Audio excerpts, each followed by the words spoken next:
తెలంగాణలో స్థానిక సంస్థల ఎన్నికల హడావుడి నెలకొంది. మహబూబాబాద్లో పంచాయతీ ఎన్నికల ప్రచారంలో ఎమ్మెల్యే మురళీ నాయక్ దంపతులు పాల్గొన్నారు. ఈ సందర్భంగా గ్రామాల్లో ప్రభుత్వం చేపట్టినటువంటి పనులను వివరించారు. తమ ప్రభుత్వం అత్యధిక పంచాయతీ స్థానాలను కైవసం చేసుకుంటుందని ధీమా వ్యక్తం చేశారు.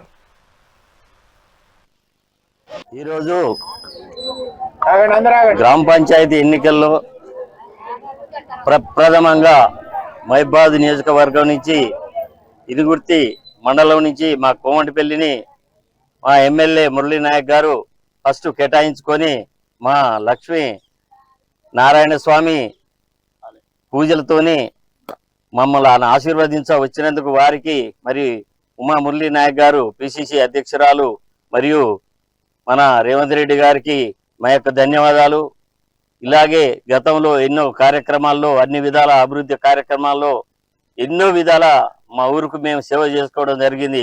ఆ విధంగా నన్ను అధిక మెజార్టీతోని మరి మా గ్రామంలో గెలిపిస్తారనే వారందరూ అందరూ ఆలోచించి కేటాయించి నాకు కాంగ్రెస్ నుంచి సర్పంచ్గా నాకు ప్రప్రథమంగా మంచి మెజార్టీతో గెలిపిస్తారని వాళ్ళందరి ఆశీర్వచనలతోని నన్ను నిలబెట్టినారు. వారందరూ అదే గౌరవంగా ప్రతి పనులు, ప్రతి సీసీ రోడ్లు, ప్రతి నీళ్లు, బాయిలు గతంలో అన్ని ముత్యాలమ్మ కానీ బొడ్రాయిలు కానీ అన్ని విధాల ఏ ఖర్చుకు వెనకాడకుండా అన్ని మేము ఎన్నో అభివృద్ధి చేసినాము.